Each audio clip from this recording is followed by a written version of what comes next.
Good morning, everybody, and welcome to Coffee and Football, presented by John Donovan and Longhorn Wealth Management Group. I'm your host, Blake Monroe, where I'm joined this morning by Bobby Burton and Jerry Hamilton. Guys, tell us where you're checking in from. It's spring game week, 5 days away from the big, highly anticipated Texas spring game on Saturday. So get those questions in. Tell us where you're checking in from. Tell us if you're going to the game. But guys, can y'all believe it's almost here? We're about to get a little sneak peek at this year's team. It's game week. Yeah, I mean, it's officially game week. I'm actually getting on the road, getting ready to go down to Austin today. Got a long drive, but I tell you what, Jerry, I'm ready for it. Going to see some folks on Wednesday over at the Posse from 3 to 6. We got Victory Lap at 11 o'clock on Saturday. I'm seeing some college friends that I only get to see once a year. We all come in for the spring game, have a little fun. I'm excited. I'm ready to get on the road and get going because I do feel like, Jerry, you made this comment when we got started back maybe in February when we started talking about it, that this was going to be one of the more exciting spring games. I'm getting ready to put up a poll on the On Texas Football YouTube channel. I want to get y'all's think. How many people do you think are going to be at the spring game this week? I mean, 20,000, 30,000, 40, 50? I mean, what's the number going to be? Because I think it's going to be, just from what I'm hearing, I bet it's 40,000 plus, Jerry. Yeah. That's where I'm headed. Yeah, I think so. And it's great weather. Supposed to be great weather weekend, which always helps, right? If people are in between attending or not, making the drive from Dallas or Houston or not, right? But I think this is really, look, I've been saying it's the most anticipated spring game in probably 2 decades. And it's the change of college football that's part of that, too. It's not just that Texas went to the college football playoff and won the last Big 12 championship, and Quinn came back and all the talent in the team. It's also how many of these newcomers are on campus now. That's the big thing for me. 17 guys signed out of the signing class are on campus. 7 guys from the portal, 24 new faces this spring. A lot of talent comes into the program now at midterm instead of June, which has been the big trend with the high school kids graduating early and the portal. So it's going to be a heck of a day in Austin. And Chris Del Conte, Bevo Boulevard, everything's going to be to the T. And then it's also, to me, guys, this is one of the craziest weeks to me in college football, and that includes during the season, is because you have spring games right now, and kids are going to be putting their names in the portal. The portal officially opens at 12:01 Tuesday morning, April 16th. But you'll start to hear a lot of guys saying they intend to enter the portal today. But again, that's April 16th. When that clock changes to April 16th, when that calendar hits April 16th, the portal officially becomes open. But that's going to be crazy this week, guys, because you have guys playing in spring games around the country that aren't going to be on those teams. That makes for crazy times in college football because coaching staffs have to balance all of that, right? Some of those kids, you want to get them on the field and you want to help them. You want to help them move on to better places. And so it's wild. It's going to be a wild couple of weeks. That portal window is April 16th through April 30th. And that doesn't mean you have to have a decision by April 30th. That means you have to have everything submitted by 11:59 p.m. on April 30th. That's the whole key for undergraduate students at the college level. So that begins April 16th, runs through April 30th.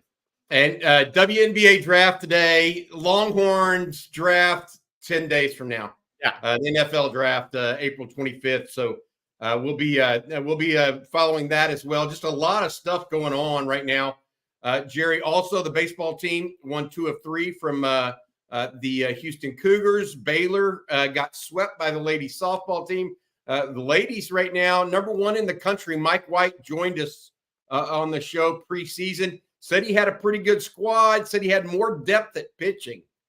That's come home to roost a little bit. And then also, obviously, Scotty Scheffler wins the Masters. Second green coat for a young man out of Dallas, former Longhorn, while his wife was pregnant, by the way. Yeah, could deliver at any time now. And he said he'd walk away. He said he'd have walked away from the tournament if he got the call, which, Scotty's a stand-up guy. He absolutely would have. Now, I'll say this. I don't think he'd have gotten the call if he just hit his T-ball on 18. Okay. ensuing in labor. I don't think he gets the call for about 45 minutes, right? I got to wonder if the kid's name is going to be named after something at the Masters. Like Bobby Jones constructed the Masters, right? The former guy. It could be Bobby. Yeah. A E or a Y. There we go. More so than, even as huge it is to win 2 Masters in 3 years, that's a very select group. One thing Scotty did yesterday that won't be talked about, and it's a long-term thing, but it matters to me. He's punched his ticket for the World Golf Hall of Fame. He's in. I mean, how many athletes from Texas are in a Pro Sports Hall of Fame? Well, there's quite a few, but Scotty Scheffler with 2 Masters and 2 Players Championships, you normally have to have 20 wins, right, in a major to get in these days. But he's in. He punched his ticket to the World Golf Hall of Fame if he just stays upright for the next 5-6 years. Scotty Scheffler is going to be in the World Golf Hall of Fame. So congrats to Scotty, man. To essentially be in at 27 years old, that's a select group too. All right, guys, we got a lot to talk about this morning. Typical Monday morning here on Coffee and Football. But first, before we move on, Bobby, can you tell folks out there about John Donovan and Longhorn Wealth Management? Yeah, John sent me a note today to remind me of the thing that it's not good to reminder of what today is. Today is federal tax day, for those of you who might forget. So it probably feels like the IRS is raiding your bank account. But take heart, and knowing there are ways to stop the IRS carnage in the future. John and his team at Longhorn Wealth specialize in designing and implementing the solutions for their clients, which provide tax-managed investing, tax-free and tax-efficient retirement income planning, and tax-free transfer of wealth to the next generation. John's a certified financial planner who has spent more than 30 years working with his clients to reduce the impact of taxes on the growth of their investments and the income they work so hard for. Take advantage of John's certified financial planning responsibility to put your best interests first in all areas of financial planning. Give John a call. He and the team there, 972-707-4900, or visit longhornwealth.net to schedule your free 90-minute consultation to explore how they can help you and your family keep the IRS out of your back pocket. Hook 'em, John says. Everybody, good luck this week. John also wants people to know he will be at the spring game like everybody else. So thanks to John for his sponsorship of On Texas Football. And by the way, as always, thank you for telling me where you're telling us where you're checking in from. It's awesome, man. I just love to see it. We have thousands and thousands of people on here, obviously, every day with our various shows. I just love to hear where people are checking in from, man. It kind of brings it all together for me. So thank you very much. And thanks for the continued support, by the way. Hey, I got to say this, Jerry. Like we also ask everybody what their coffee is. Yeah. I'm typically a Starbucks guy, but I've tried a couple of unique brands here lately. I've tried a Texas-based brand that I really like. I'll talk about that maybe in the future as well. They have a type called Red Dirt that I really like. Then also, but for whatever reason, I got a wild hair this past weekend, and I got Dunkin'. I've never gotten the Dunkin' K-Cups before. Not really my style, but their hazelnut's pretty good this morning. So you're all stuck in Houston traffic. Yeah. We all know that drill. UT boys and checking in from Emerald Bay. I love that place now. Just love it. Over in East Texas, one of the hidden gems of East Texas. Bobby, you got a little a new burnt orange on. I see that. What you got? Yeah, I love this shirt, man. It's an Austin-based company called Duck Camp. Okay. That I really like. It's just I'm looking for all kinds of burnt orange gear these days, and they had some, so I picked it up. Good stuff. My buddy ordered some stuff from Duck Camp and absolutely loves it. Good stuff. All right, guys. Before we move to recruiting, we got 2 super chats we need to talk about real quick. First one from Jack. Thank you, Jack, for the super chat. He says, with all those kids, Blake needs some grocery money. You ain't wolfing. That's 100% true on that one, especially the oldest. He eats a ton.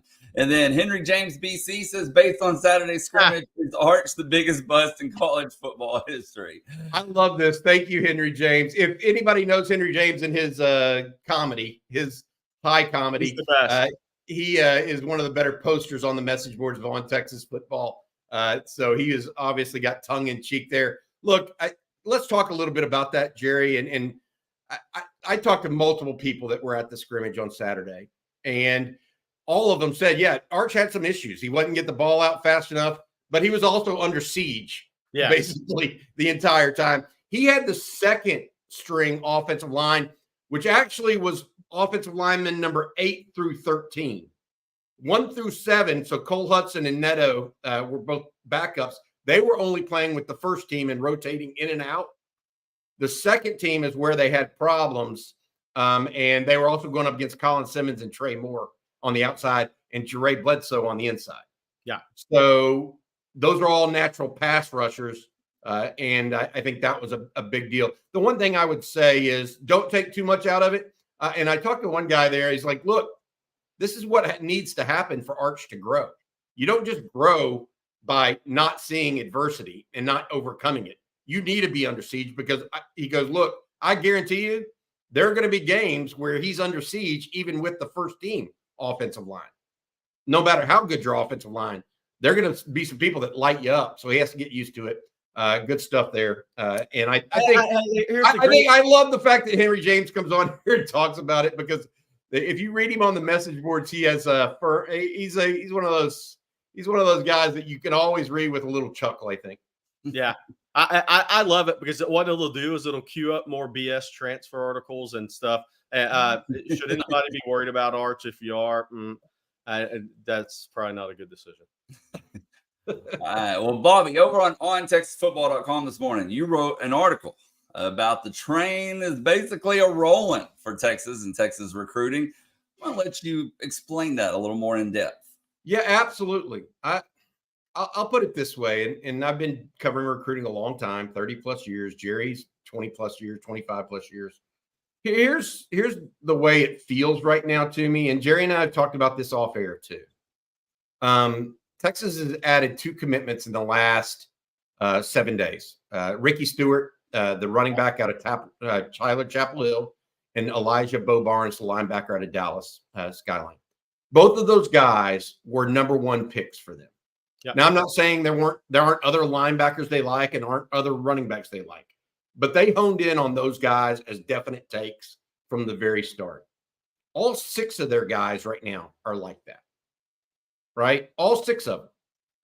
And my take on this is I think that people, whether they realize it or not right now, Texas is starting to exert some they're starting to have some pokey elbows as it relates to other teams going after recruits. Teams in the state right now know that they're in for a fight on every single major player. And I think that they're going to have to start looking at secondary options and recruiting those guys just as hard, and possibly even, here's where it gets interesting, taking commitments from them earlier. And then that actually takes you out of the running of some other guys. So I would beware of that right now. I think Texas and they can have sharp elbows, frankly, when Longhorns are as good as they are right now in recruiting and coming off of a big win or off of a great season like they had a year ago. Jerry, you think you get that sense that they're like the train is now moving? It's not just, oh, well, we're going to be deliberate and slow. It's starting to gain a little momentum and start moving down the tracks. Yeah, I think musical chairs has started, and I think that will continue. And I don't think a lot of guys will move off timelines. I think a few guys will, and that will continue. Texas will build a little momentum through that because the reality is, look, I mean, every kid, 80% of those kids are going to stick with that before season timeline right around the country, but of the highly recruited kids. But there's a few, there's 20%, 20 to 25% of those kids that will move off their timeline to secure a spot. And I think with Texas, obviously, is one of the few programs in the country that has that type of momentum to where they can begin the musical chairs a little bit. And I think that's what you're seeing right now. And I do think Texas will have a few more guys move off that timeline coming up here in the next few weeks. Well, Jerry, let's talk about a couple of those that might be doing that. Jackson Christian has to be one of them. A young man out of Port Neches Groves visited Texas on Saturday, immediately schedules a return trip for tomorrow. Yeah. I don't know what tells are in life, but that seems like it would be one, right? Look at big. Yeah, no doubt. I mean, look, that's not a short drive from Port Neches to Austin, right? And to make it 2 times in 4 days says a lot. And Jackson Christian, his recruitment is very similar to Jaden Chapman's to me, and it's different. Jaden Chapman was maybe more of a national recruit, but here's where it's similar: is that Texas and Kyle Flood got on him earlier before everybody else did, and that means they got him to campus more than any other program did. And that's kind of what's happened with Jackson Christian in Texas is Kyle Flood offered him earlier than most Power 5 schools did. They've got him on campus, I believe, 4 or 5 times now. Maybe Tuesday will be the 5th time since Texas offered. So that's kind of like Jaden Chapman. And while Jaden Chapman had, A&M, Oklahoma, Alabama did come in on him, Jackson Christian is Texas and Texas A&M. The fact that you were on him early and you had him on campus so many times. So both parents have been on campus. Multiple family members have been on campus. He was on campus with his mom on Saturday, right? Wearing that Port Neches Grove State Championship shirt, by the way. Congrats to all the Port people in Port Neches. But Jackson Christian, really, really good guard prospect, 6'5", 315, about an 82-inch wingspan. Plays tackle, but probably moves interior at the next level. But really good prospect. I love his feet for a big guy, and he plays through the echo of the whistle. And by the way, there's a few guys. If you run in a regional track meet in Texas, you will not be able to attend the spring game. That's just a reality, right? You can't, and that impacts Texas A&M, and Oklahoma. You can't plan these things out. There's always going to be conflicts, right? So the Decorian Moore has track. Cade Phillips texted me at Hightower this morning. He'll still be in the regional track meet. Nick Townsend from Decaney was going to come in, but he's part of a regional track meet relay teams for Decaney, the big tight end. So do you lose some guys that would come in? I don't think sitting there and watching the spring game is an end-all, be-all for any of these kids. Now, I'll say this, a Kelshawn Johnson, receiver out of Hitchcock, blazing fast. I think he may still come in. He may get his stuff done Friday at the regional track meet, come in Saturday with his mom. So we'll see if that transpires. At least 35% chance. But then you can have, we have a spring game visitors list up on ontexasfootball.com. Not a better time to go be an OTF OG than right now, $39.95 a month for the year. And we have that spring game visitors list up, and it's quite the list, assuming all the guys show up. I mean, out-of-state D linemen. I mean, Kevin Wynn from Greensboro, Georgia, Greene County, looks like he may come in. Malik Autry out of Opelika looks like he may come in. There's an outside shot. I mean, defensive lineman, another D lineman from Florida shows up, and we'll try to get confirmation on that today. So D-line recruiting starting the move. A really good group of guys coming in this weekend, including KJ Lacey and Keelan Russell at quarterback, right? And so we'll see how that list builds out. But if you go to ontexasfootball.com, I don't have time to run through all the names, but it's a pretty impressive list. Forgot I was muted there. Something else that was impressive, guys, this weekend, Texas basketball hauls in a few commitments there. Jerry, we're getting a lot of questions regarding that. They're wanting your thoughts on it. So I'm going to just let you take it away, and I'll throw some of the questions up as you go. Yeah, by the way, if I have to hit mute real quick, it's allergies, a million and me nothing right now. So apologies for having to hit the mute button every now and again. I even took NyQuil last night at this point. All right, so so Texas got 3 guys in the portal. And my main takeaways here is people take it and run with it. Hey, this means this. This means this. I'm more of let's see what the roster completion builds out to, because that's the whole key. Is Texas now has 7 guys essentially on the roster, 8 guys on the roster with the 3 portal additions. But that means there's a lot of work left to be done. So I know people will take these guys and run with it. Let's see how it all plays out and see what the roster looks like together. But this weekend was a good start for Rodney Terry and staff. I think Jason Kent out of Indiana State, the first player that committed, he's a 6'8", college wing, undersized power forward with skill. Texas needs those guys. Texas needed a guy like that, because what Texas couldn't do effectively last year was play a big lineup. When they tried to play a big lineup, they didn't have that true college wing. Dylan Mitchell and Brock weren't off the drip bounce guys. So they didn't have floor spacing. So offensively, while defensively a big lineup helped them quite a bit, until Kendall Weaver's role really emerged as he got his feet wet at the Power 5 level. Texas, that big lineup really constricted them offensively. And Texas, you have to be able to play big lineup, small lineup. But if you play a big lineup, you have to have floor spacing. You have to have guys that can shoot the ball, can play without the ball, and are offensive threats. So Jason Kent there, he's listed as a guard forward, but he's a forward. He's a wing, undersized power forward, depending on the lineup you play. He plays without ball in hand really well. That's what I like about Jason Kent. He's a really good cutter. He reads the defense well, really sound offensive player. So he's not a volume player. He doesn't have to have the ball in hand a lot. He gets a lot done, though, without ball in hand. Really good player. And he can catch and shoot from three. Needs a little time. He's not going to be an off-the-dribble guy. He's a catch-and-shoot guy from three. I really like Indiana State point guard Julian Larry, too. I think he's got really good court vision. He's from Frisco, Texas.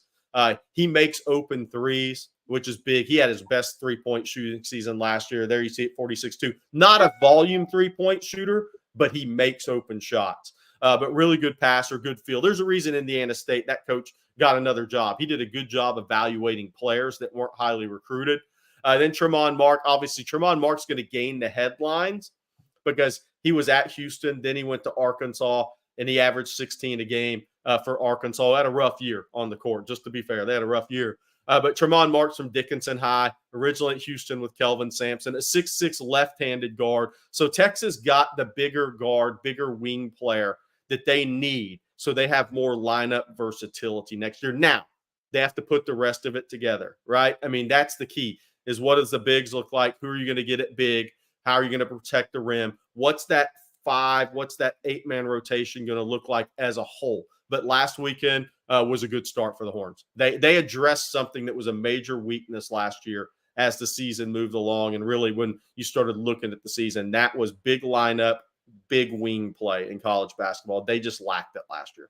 Jerry, you mentioned the point guard. I got to ask you, what does this do with Tyrese Hunter and Dylan Mitchell? Because this is, to your point, your very first point was we got to see how it all kind of coalesces and comes together.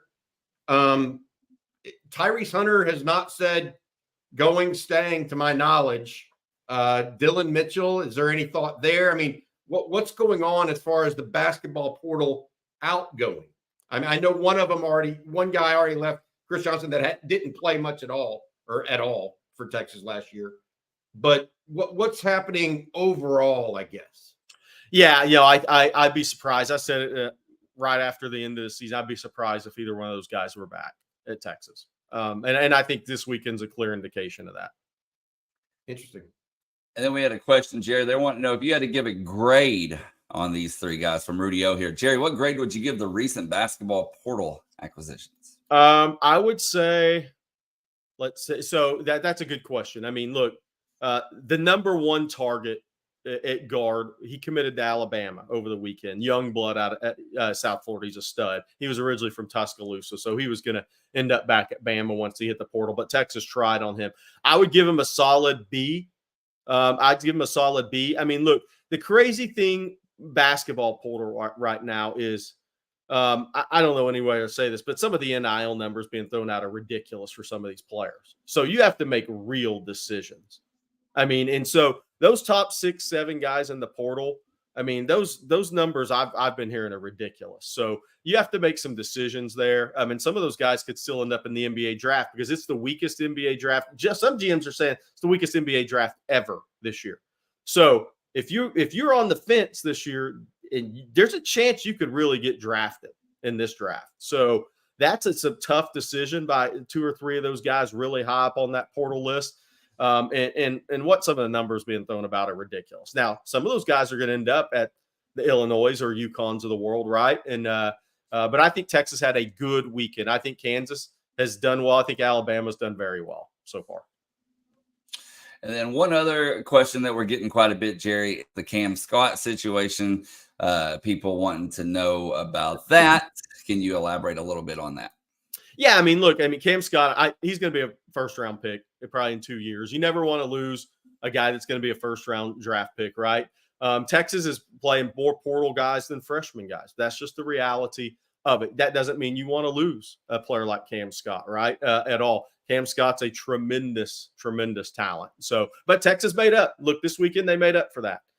So they had a strong weekend. And look, somebody asked about Jordan Pope. Jordan Pope, the point guard out of Oregon State. I'm extremely, extremely high on Jordan Pope now. He's scheduled to be in Tuesday. He was at A&M before Texas. To me, that's a big piece for an A&M or Texas, who has A&M's guy, Wade Taylor, went in the portal as well. So Jordan Pope out of Oregon State, I'm a big believer in him, really like his game. He's kind of the next big guy, I think high-ranked portal guy that's going to be in Austin. Texas still has to get big or two out of the portal as well. But the work is all positive right now. But we'll see how it comes together. College basketball is crazy now because with the turnover, I still think high school recruiting is important, by the way, guys. I really do. But when you're going to be welcoming 8-9 new faces onto a team, I mean, it's pretty much a guessing game to say, hey, that means this in college basketball. I want to say this. I mean, the one thing that I'm noticing from Rodney Terry that I like quite a bit, and that David Keith Williams just mentioned a name. You mentioned the guy from Frisco coming in from Indiana State, Kendall Weaver from UT Arlington.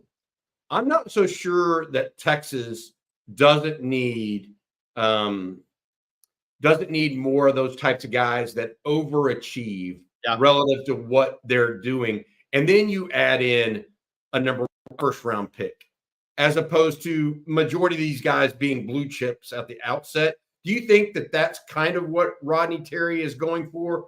Have a lot of guys that are really good basketball players, and then one or two maybe elite guys?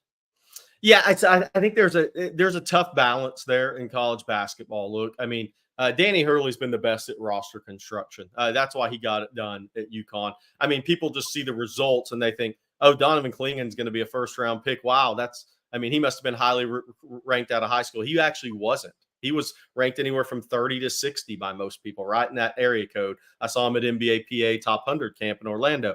So, I mean, look, there's an important piece to development and roster construction from the high school and portal level.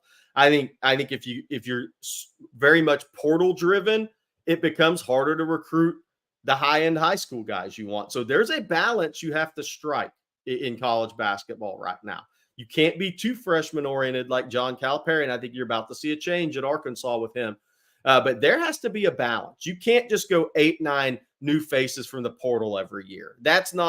To me, that's not the long-term success in college basketball. You have to evaluate some really good 2-year players and bring those guys in that are going to be pros. So I think there's a delicate balance there. And it's kind of depending on where they're at in their last season versus next season, and kind of the pressure people feel kind of will change your course of action sometimes, I think. But I think it's still very important. High school development recruiting, those 2-year guys. If you look, everybody wants to win a national championship. I'm not saying that it's going to happen, right? But if you look at the team that took over college basketball, Gerald Hawkins was a 2-year player. Donovan Clingan is going to be the same, right? Stephon Castle's their only one-and-done guy. They've done it through player development, high school guys not ranked top 20 in the country, and then portal additions when they need them. Cam Spencer was a great one for them last year. Texas tried to get him. I thought he was probably the best guard in the portal last year. Honestly, he just came in late. All right. Well, it's everybody's favorite time of the morning, Jerry. Your time to shine here. We need you to tell folks out there about Manscaped. There it is. Yes, it's back, guys. You have to have Manscaped on spring game week, man. That's just what it's all about. This episode today is brought to you by the spring cleaning champions, Manscaped. This season, make sure to groom your carpets and those drapes with the leaders in below-the-waist grooming. Clear out that nasty winter bush with Manscaped's Lawnmower 5.0 and watch your confidence bloom like the springtime flowers at Augusta National. Embrace the season and join the 10 million men worldwide who trust Manscaped. And that number has grown, by the way, with our special offer. Go to manscaped.com and use code ONTEXAS, all caps, for 20% off plus free shipping. Hey, look, after using Manscaped, I can finally say I've caught the spring fever, but y'all know it's part of I've always have spring fever. I've always used Manscaped. Come on. Let's introduce the season's champ. That's the Lawnmower 5.0. It features LED spotlights to guide you through the darkest winter debris. Navigate with confidence in your delicate areas. Again, manscaped.com, on Texas, all caps, for 20% off. You do great, Jerry. You do great. Oh, man. All right, y'all. We're going to move on here as soon as I fix this banner. And we got another super chat here from Jack. You got to hand it to Jack. He's been killing it with the super chats lately. Jack, we cannot thank you enough for that and for all of y'all's support out there. And Jack says, Jerry, you speak often on evals about a guy who is a tackle in high school but will move inside at the next level. How do you predict this and at other positions too? Yeah, there's three keys for me. And I'm sure Bobby's got his as well. And we may say it different, but I think we mean the same thing. First of all, it's a foot quickness, body quickness. You have to be really body quick, foot quick, reactive quick to play on the edge against high-level pass rushers.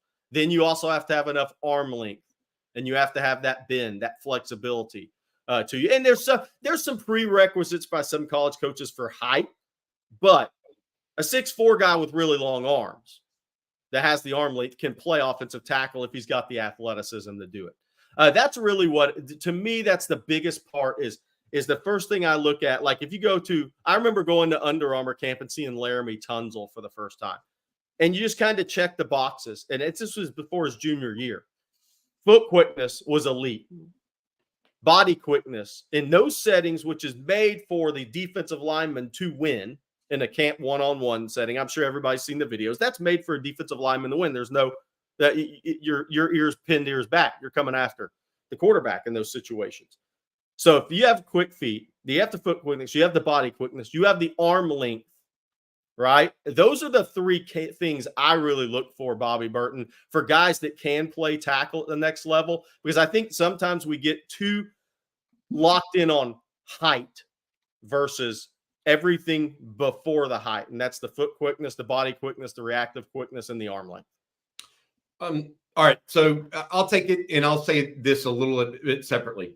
One of the things you do is you look at comps for that certain player, and you look at the body type and you say, okay, if he's playing football 5 years from now, is he going to be doing it at tackle or guard?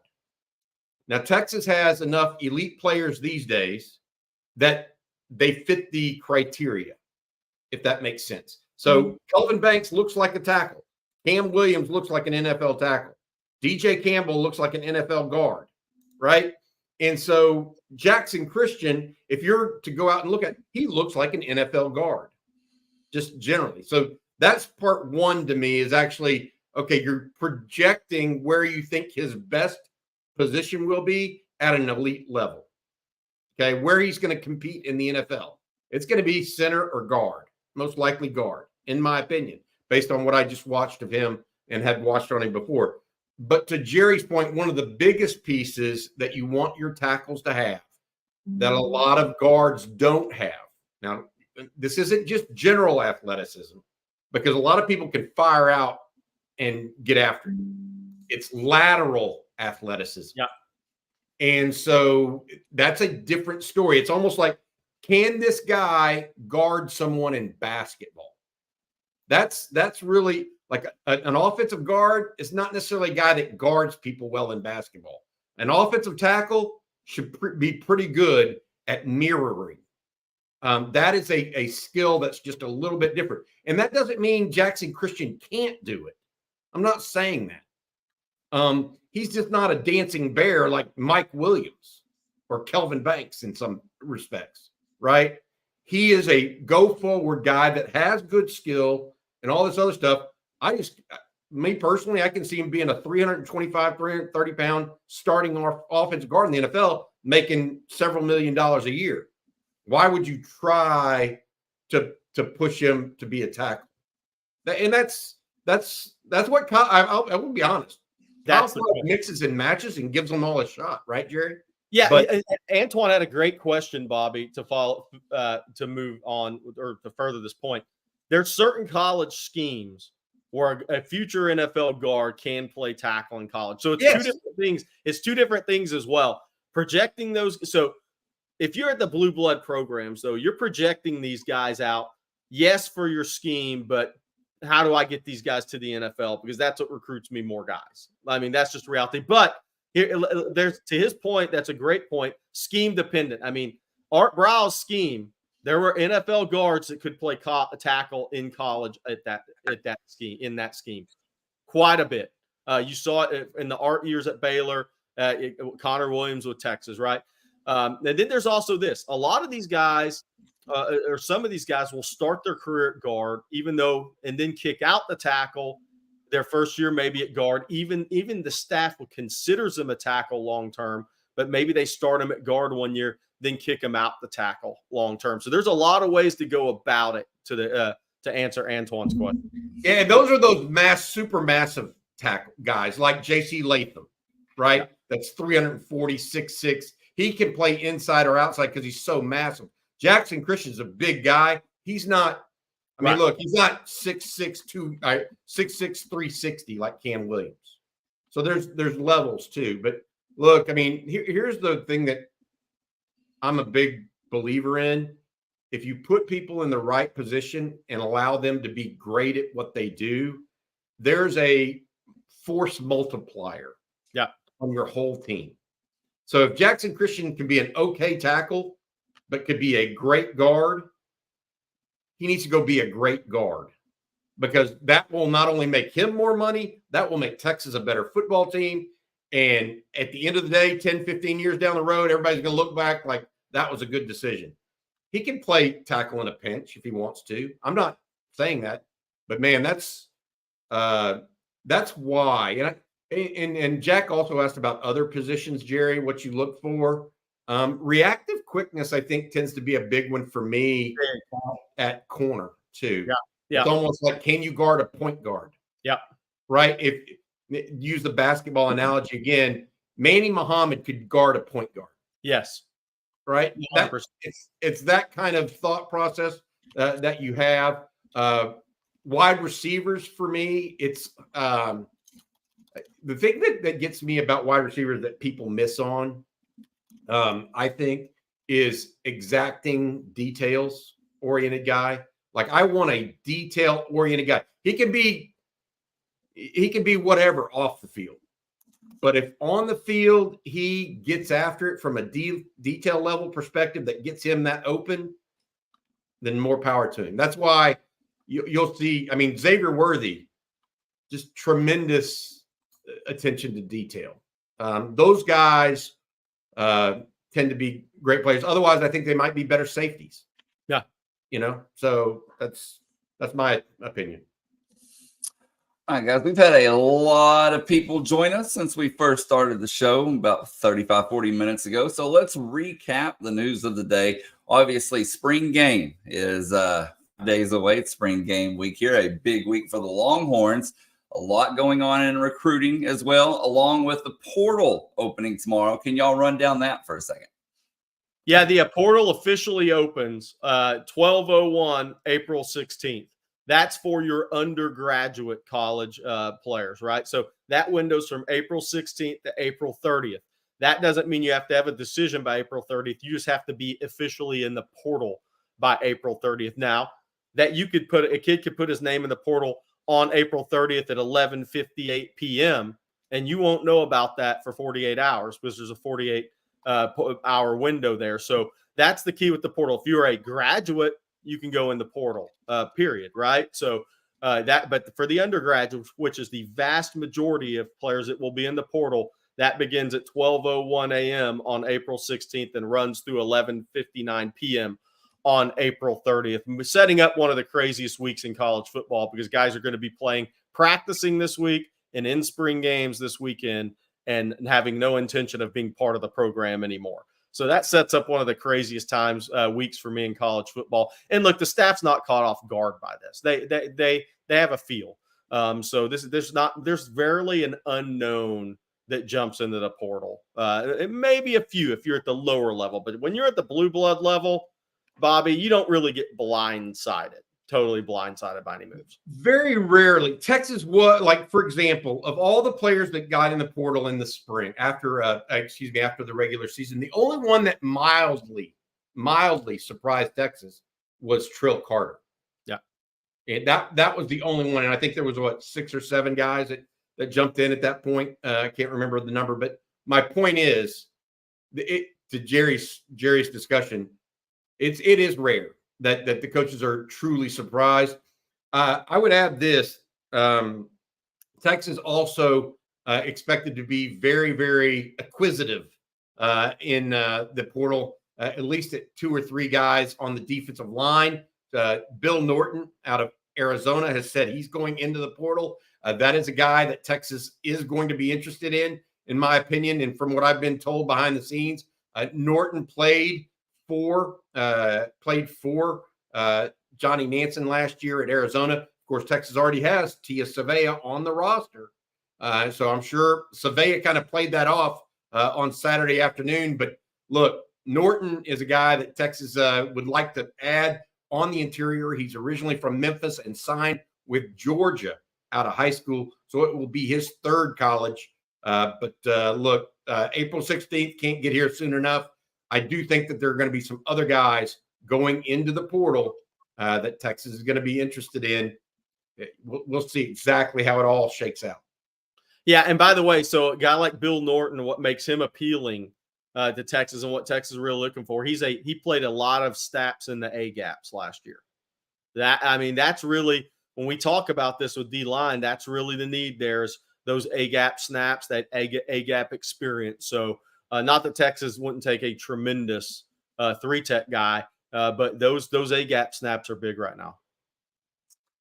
Okay, well, we mentioned the spring game starting in a few days, and we got a lot of spring game related questions. Let's do it. Let's take some of those, guys, and plenty of time to get your questions in, by the way, so please do so.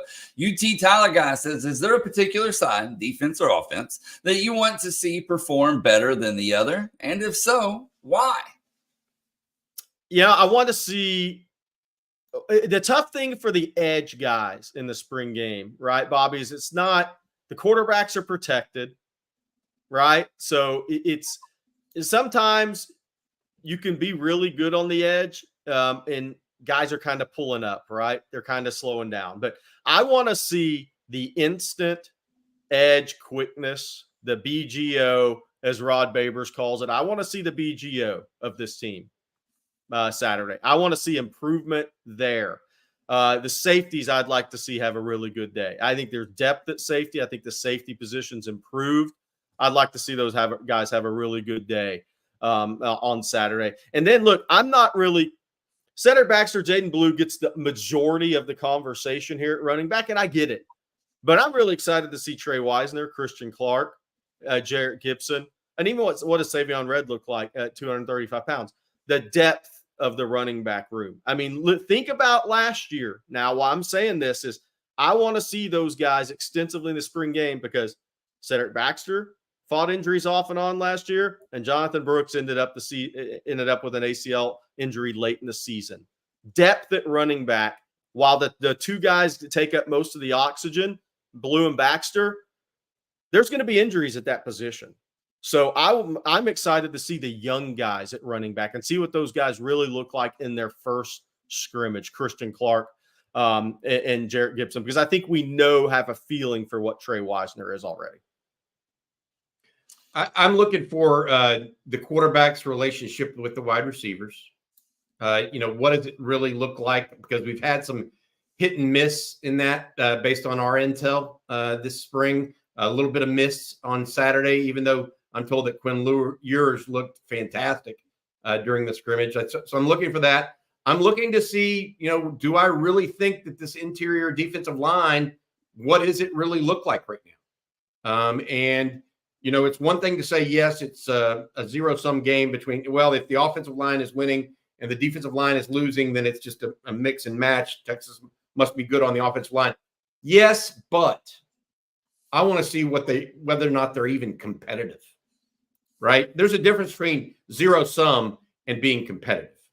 So I want to see that, particularly against the run on Saturday. A lot of things that I want to see. Jerry mentioned a couple of the running backs. I want to see how Jelani McDonald is coming along. I want to see Xavier Wilson. I want to see if, who is really – where are they playing Darian Gillette right now?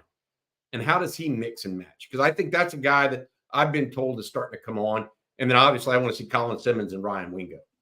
I mean, frankly, I think those guys in a full 11-on-11 setting, I've seen them in practice for 15 minutes and 30 minutes at a time, but I never saw those guys go full 11-on-11. And so I'm anxious to see that right now. Joe asked who will be the number one wide receiver. I think he means next year. It's going to be Isaiah Bond, in my opinion.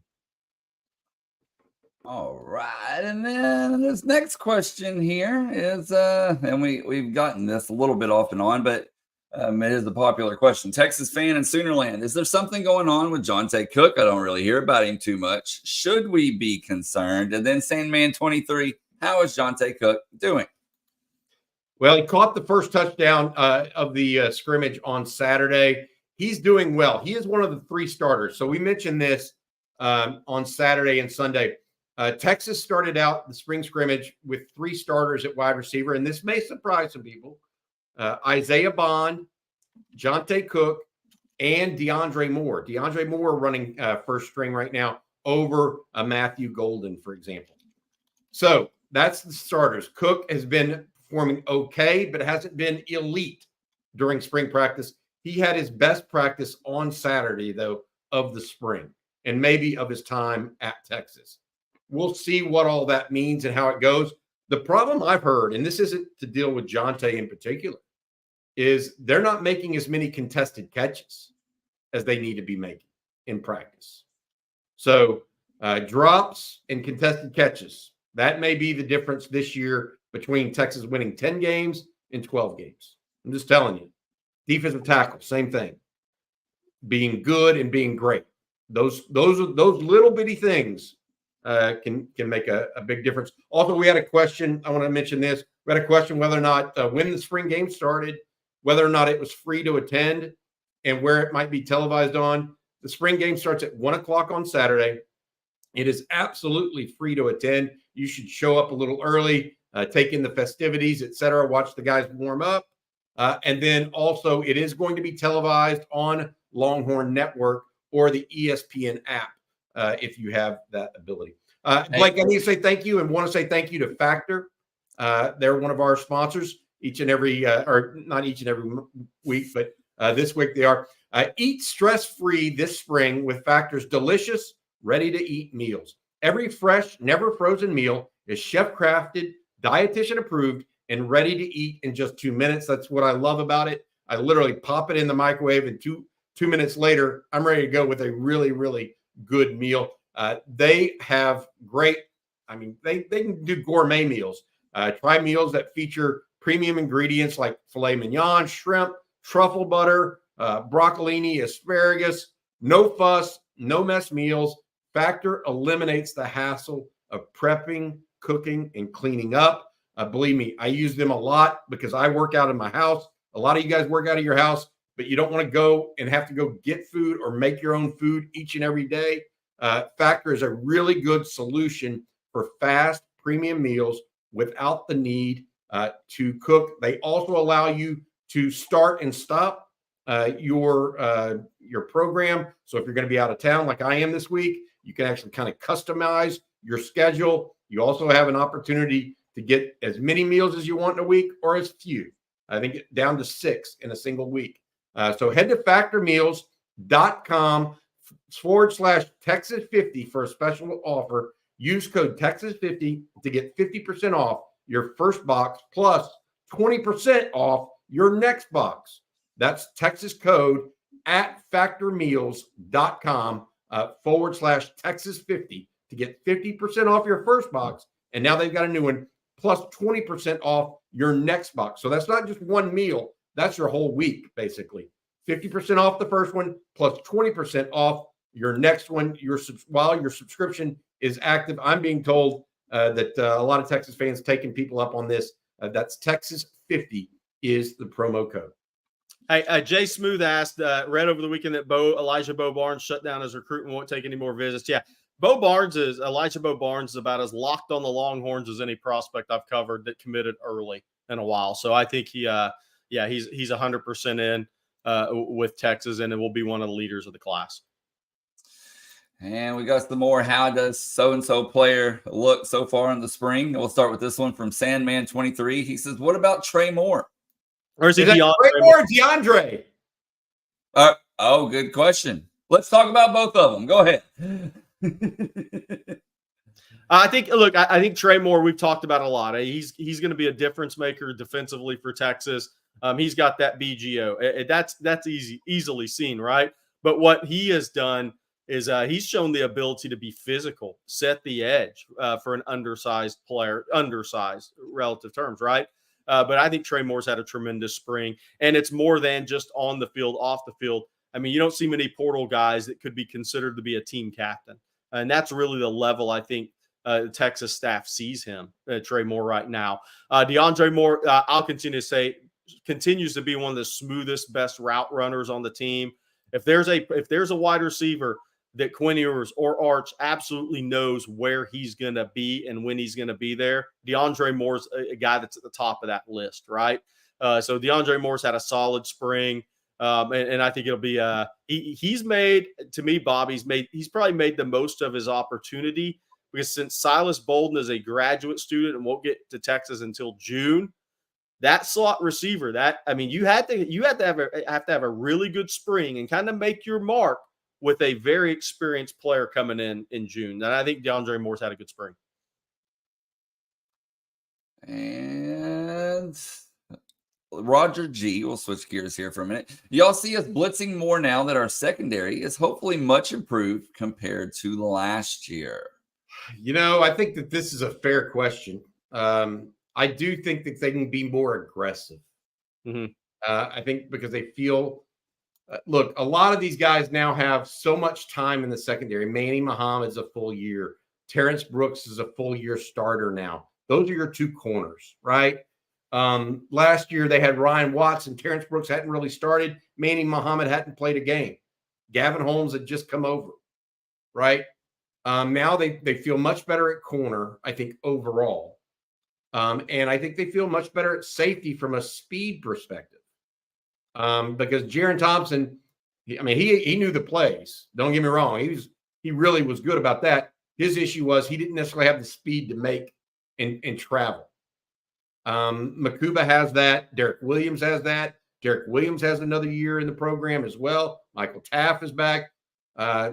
So I feel like they do have a better situation in the secondary that will allow them to be a little bit more risky or less risk averse, really, because I thought they were risk averse the first 8 games of the season in a bad way, like too much. So, and so I do think it allowed them to be a little bit more get after it.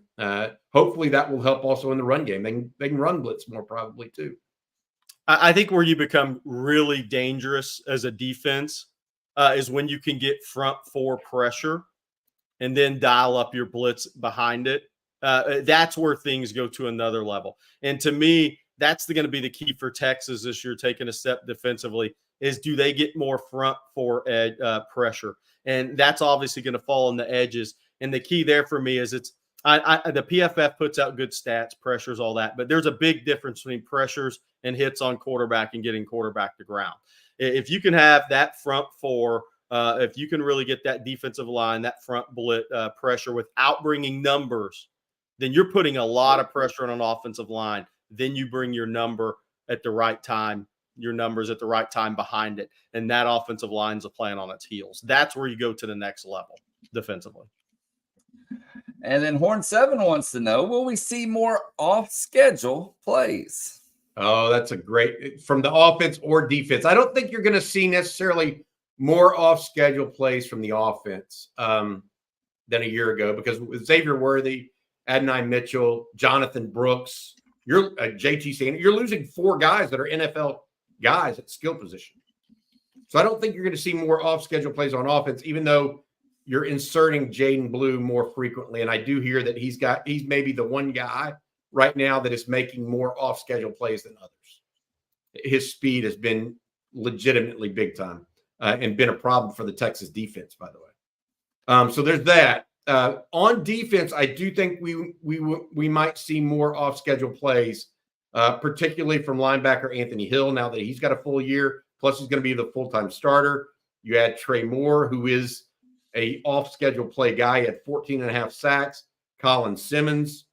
The only question is, we saw some off-schedule plays, people getting into the backfield from Murphy and Sweat last year. If you remember, I consider, for example, that 4th and goal against K-State, okay, or K-State had 4th and goal against Texas. I consider that an off-schedule play from Byron Murphy. He literally obliterated that guy. That's an off-schedule play. I don't know that we'll see as many off that interior. I just don't think you will. But everywhere else on defense, I think you might. A second year of Derek Williams as a starter, that's a guy that can make off-schedule plays. Ivory Martin asked, how much input does Quinn Ewers have in the decision-making of the wide receivers that he wants? I don't know that he has any. I think the coaches will actually say, who does he look good with? Right. No offense to Quinn or any quarterback, really. The proof will be in the pudding. Does that make sense? And so if Quinn looks good with a receiver, they're going to notice it. It's not something like Quinn will just have to say to anybody, in my opinion. They'll notice it on the tape and in practice.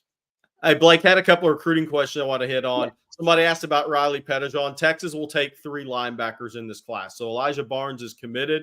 They have 1 linebacker committed. Riley Pettijohn scheduled to be in this weekend for the spring game.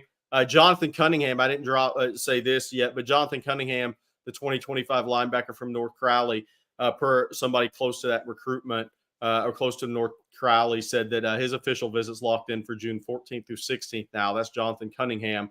The 25 from North Crowley was on campus last Thursday. Nansen and Sark offered once Nansen was hired. And then obviously Matea Tego, the quarterback, the linebacker committed USC from San Clemente. Texas will continue to recruit him. His official visit remains for June 21st through 23rd.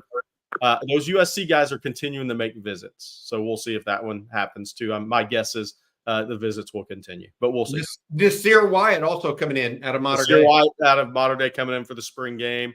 So we'll see if that follows up with a June 21st through 23rd official visit.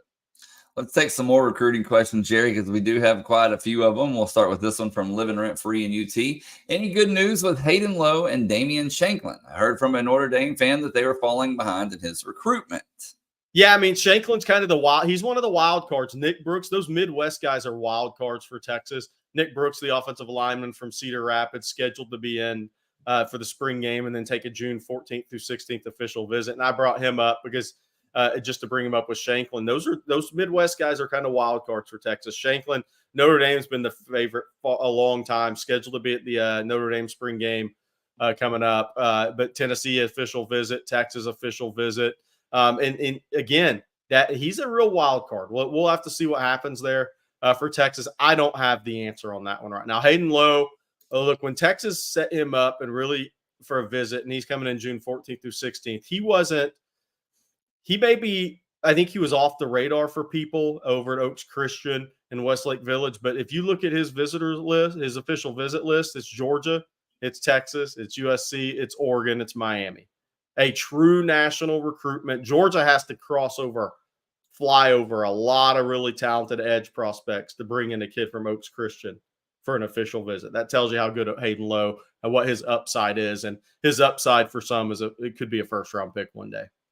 Well, speaking of Georgia, or the state of Georgia, rather, David Rawls wants to know, what's the temperature on Georgia defensive lineman Kevin Wynn's recruitment?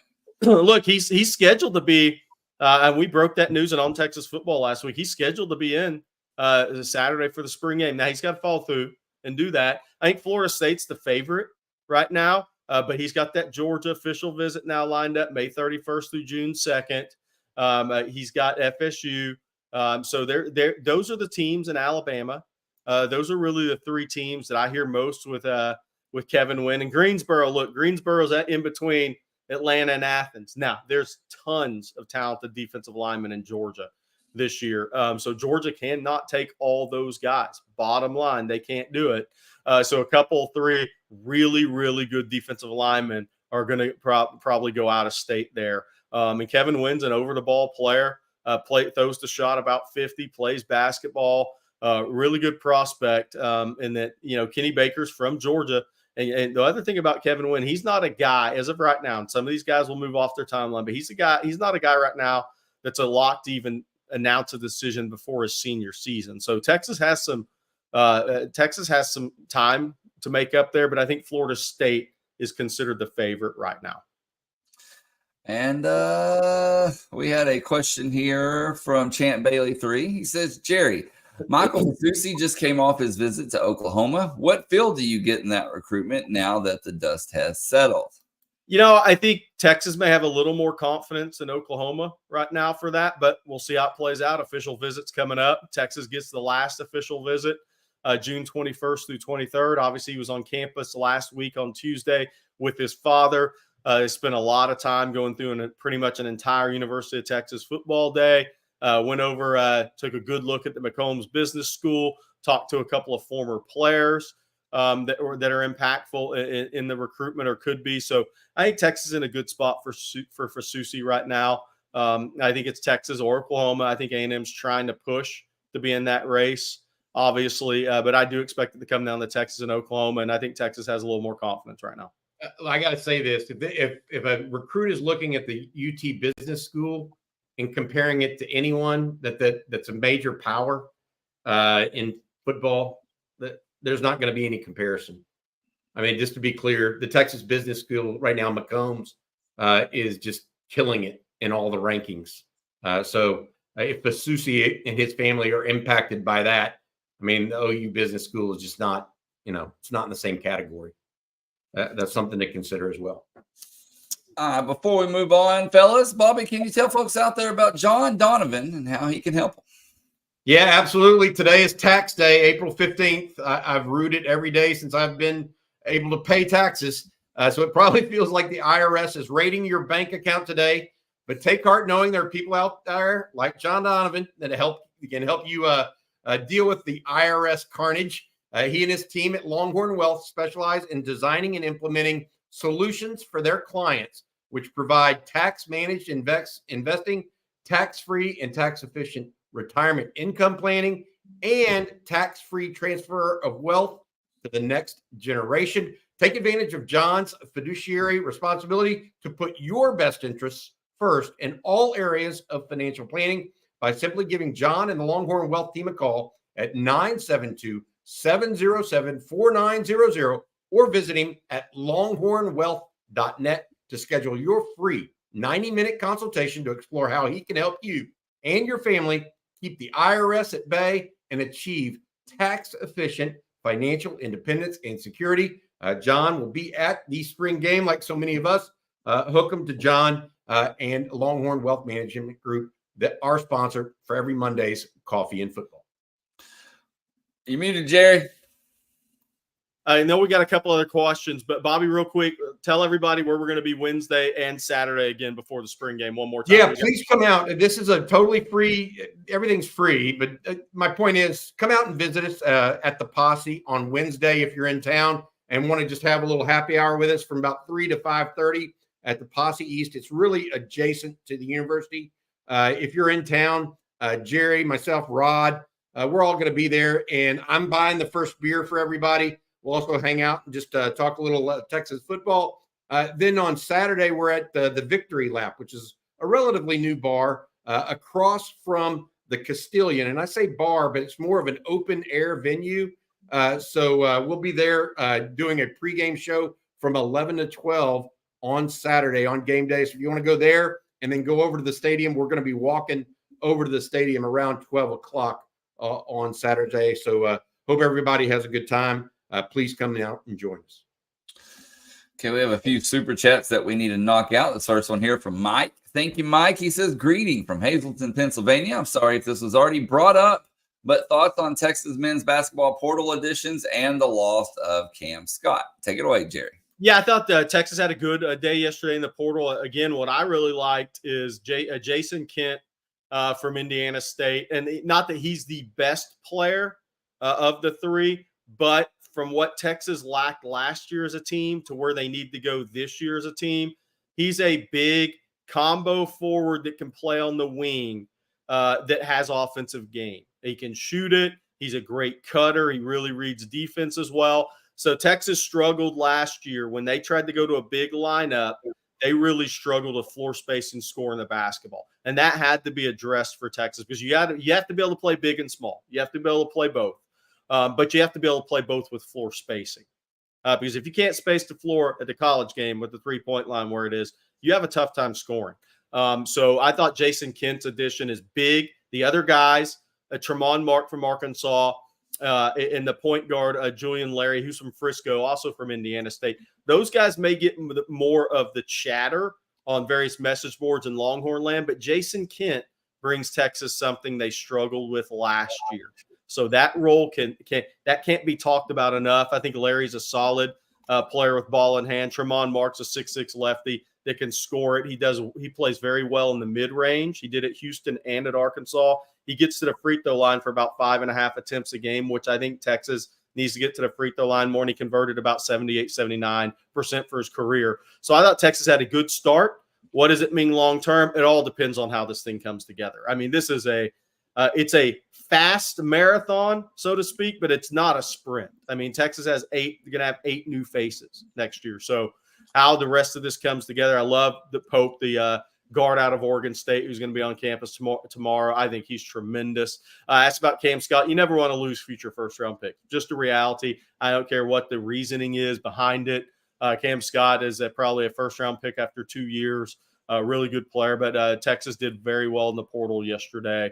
Addressing, I thought, needs that cropped up last season, even before the season, when you wanted to have versatility within a 40-minute game, playing big, playing small. Texas couldn't play big last year. I do think if they handle their business in the portal at big, with a guy like Jason Kent, even with Tremont Mark, who's a bigger guard, Trey Johnson's a big guard too, you have the ability to play big and be effective offensively and create floor spacing. That's big for Texas next year. You got to be able to space the floor in college basketball. Our next super chat, fellas, comes from Taylor Johnson. Taylor says, does the firing of modern-day head coach have any effect on the recruiting of the school? I know, Bobby. This is bizarre. Yeah. This is a little bizarre. So what Taylor's talking about here, for those unaware, so Bruce Rollinson was, when I went to Modern Day out there, when I was covering recruiting, he was the coach 25 years ago. And I think he had like a 30-year run at Modern Day. Well, last year they handed it off to one of his assistants.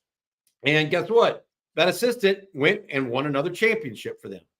Well, they relieved that assistant of his duties this week. And apparently it was because he was a little too fiery on the practice field and in games. Now I'm not, look, I mean, it could be things that we don't know about. I'm not a modern day specialist, but I wouldn't think it changes the recruiting aspect, because the head coaches at Modern Day, while they have some influence, they've typically been more ancillary. Even Bruce Rollinson to a point, right, Jerry?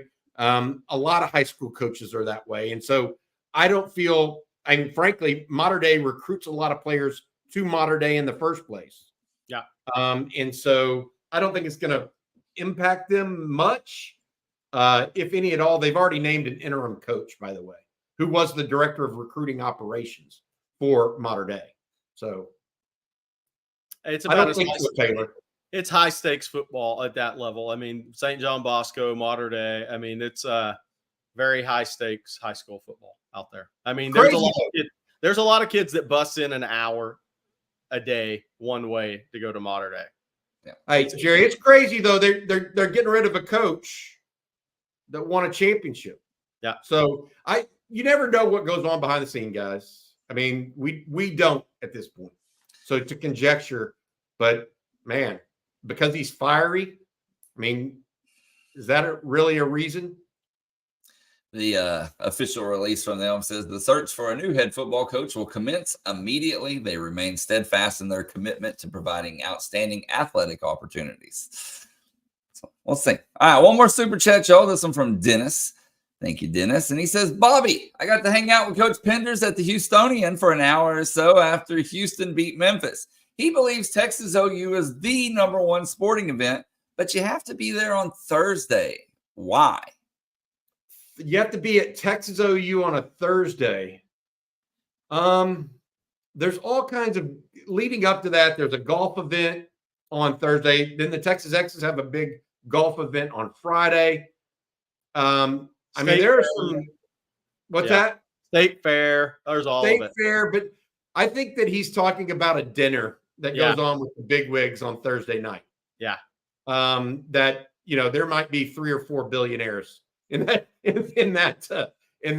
dinner. So I don't know exactly what he means by that, but we'll see. Hook him from Madrid, and he says beer.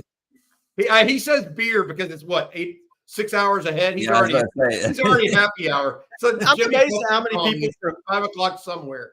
I'm amazed at how many people from Spain check in. That's so cool. Every time somebody says Mallorca, I just kind of shake my head. I mean, but that's an unbelievable place. But we have a lot of people checking in from Spain. And we had Paris, France this morning. I saw that earlier as well. So just worldwide here on Coffee and Football. Jackson, Poland too. Yes, that's right. Good, another good point. Big Hulk asked if the Manscaped read already happened. Unfortunately, it did. Yeah, unfortunately for Bobby, it did. I'll give you this though. There you go. Give you Bobby. All right, guys, this is going to be. Oh, and we have one here: Berlin, Germany, Tokyo. How about that? Wow. The Longhorn Nation is more than nation; it's international. Yeah. Look, I think that, and thanks to everyone for joining us here. The big thing that's going on right now at Texas, I feel like everybody can kind of feel it. That last year, I think, was just the start of what's happening right now. If Texas can keep, and we talked about this a little bit, and I wrote about it this morning on Texas football.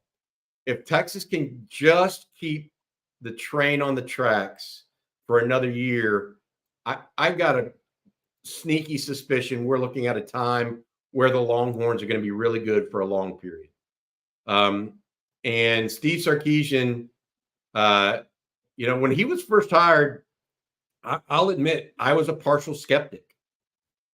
His last coaching job, he ended in ignominy at USC, but he was always a good coach. Goes to Alabama to have some time in the NFL, comes back, and he has taken this opportunity at Texas and made it his own. He's never winced, never backed down from the opportunity. I'm really, I'll be the first person to say that he has been better than I expected. And what's even more than that, he's been better at building the program than I expected. I expected him to be a good offensive coach. I didn't necessarily expect him to be this good of a program builder at this point, Jerry. Yeah, that has been right. We all knew the flash, the big play offense, all that stuff. We saw it. Yeah, didn't know that Sark would be as good a program builder as he has been at an elite level. And part of that I think was the recruiting strategy right out of the gate for him has been so. It's sound, but maybe it's sound because I love it. But just think back to the 2022 class. Offensive line recruiting was, and obviously Pancake Factory, all that stuff helps you, but everybody, has things helping them now. But the main thing about that was the strategy of it. When Kelvin Banks went to Oregon, when Cam Williams went to Oregon, right? When you didn't know whether you were going to get DJ Campbell or not, a lot of people would go take 2 other linemen. They'd go down to the B list. We need linemen. We need numbers in this program, man. But Texas didn't flinch on that. And that recruiting strategy, to me, is the way you consistently have top 5 classes. And I do think whether you rank 3, 5, 6, 7 matters in recruiting because you're bringing in enough talent year in and year out. High school talent and development still has to be a big part of your program, even in the portal day and age. So I thought the recruiting strategy has been so sound for Texas. And that, to me, Bobby, is where it starts. And the other thing with Sark is, if you look back, when guys get a job, maybe their dream job or a job like a Texas or an Alabama or whatever, do you know who to hire on your staff? So much of your success is determined by who do you hire on your staff. Do you know who to hire on your staff to maximize your opportunity? And that doesn't mean you're going to hire 9 assistant coaches who are going to be here forever. And that doesn't mean you're not going to hire one guy that you say, okay, that was wrong. But, look, knowing who to hire. I mean, Jeff Banks, great hire, right, for Sark at Texas. He knew. Bo Davis, great hire for Texas, right? Just keeping Stan Drayton, really smart. Bringing in Tashard Choice after Stan Drayton left, great hire. So he's proven that he knows who to hire to maximize this program from a recruiting standpoint. And if you can't do that when you get the job, you're in trouble from the start. All right, guys, we have a super chat that we need to knock out, and then we'll end with the final quick question. But Jerry's Jack Links, thank you, Jerry's Jack Links, says, my wife hates how much content y'all put out, but I love it. I think she hears Bobby and Jerry's voice more often than mine. So thank you for the beef jerky. I'll absolutely be on the road in May, plenty. And I've been on the no man's land kick lately. For those that haven't had no man's land, pretty good. And I'm on the Robertsons kick from Love's. It costs so much now. I used to go in the Love's, stop and get some gas. You go in and get that Robertson's beef jerky, and the canister was like $15.99. Now it's like $54.99. But if you're on the road all week, the big canisters are the big canisters they're up there. But you know what? If you're driving around for a week, I mean, it's gone anyway. So.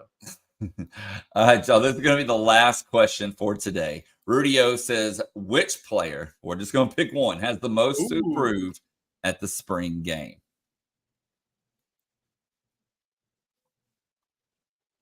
It's a tough one. Man, the most. Man, there's so many that have that a little bit to prove. Somebody said Cam Williams. That's a good one. If you're going to be singling out one guy to see how he performs Saturday, that's a good one. Maybe Trey Moore. Trey Moore's another good one. And the reason I say Trey is because I want to see in live action against the ones if it translates. Because we've heard it has, right? But if he can get after the quarterback, that changes the defense, in my opinion, because Texas hasn't had that. There are plenty that, like, I want to see Amari Niblack actually take on a new role instead of just being the receiver or the tight end that goes vertically. I want to see, I want to see Arch Manning. I want to see David Benda, and another one. I want to see Cam Williams and how he looks. I want to see what NATO is doing compared to Hayden Connor. All these guys, right? I mean, that's one of the things that's fun about the spring game. Jalen Gilbo. You guys are all on it. I mean, you guys know what we're talking about here. I think Burn Orange Horn mentioning Ethan Burke is a good one because Ethan Burke is a guy who made a big jump from year 1 to year 2. And he's being thrown in mock drafts in the first round. I guarantee you, after the NFL draft, when the way too early mock drafts in 25 come out, he's going to appear in a couple of those. Does he start to look like that level guy? Or is that going to be after midway point through next season if he's going to look like that guy? How much of a jump does he have from year 2 to year 3? If he makes a similar jump from year 1 to year 2 to year 3, then you're talking about a game changer for Texas. He can't physically make that big a jump. It would be difficult because year 1 to year 2 for him was like I love Ethan as an effort guy and all that, but year 1 to year 2 was a quantum leap. If he takes another quantum leap, then you're talking about, you're talking about a different level player than I just don't know that he has it in him to do that, but we'll see. I would not bet against Ethan Burke. I'll put it that way too, though. All right. Well, that's going to do it for today's episode of Coffee and Football presented by John Donovan and Longhorn Wealth Management Group. Before we get out of here, Bobby, can you tell folks about becoming an OTF OG real quick? Yeah, we really want you guys to join us, if you would, on ontexasfootball.com. We had hundreds of people sign up over the last week. We really appreciate you guys. We want you guys to become an OTF OG by going to ontexasfootball.com and becoming a subscriber. All you have to do, we're right now offering a special discount to OGs. All you have to do is type in OTF OG and you get a $20 off your annual subscription. Instead of $59.95, it's $39.95. You also get OG status, or it's $5.95 a month. Again, OTF OG. That's OTF OG. Go to ontexasfootball.com and join us. Jerry's there all the time. Myself, CJ, Blake stops in from time to time. It also helps you bridge the gap.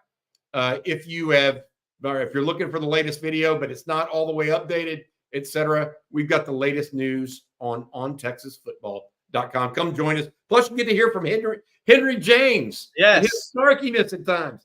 I love it.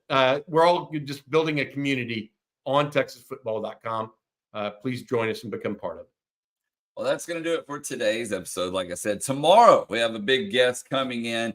Texas women's basketball coach Vic Schaefer will be stopping by to talk to us for a little bit, answer some questions, and reflect on this past season. So that's going to be a good one. So be sure to tune into that. And then also, as Bobby said, head on over to ontexasfootball.com. Become a member if you haven't already. And then one other request, if you haven't already as well, please like and subscribe. And then ring the bell so you're notified anytime and every time we post a video or go live.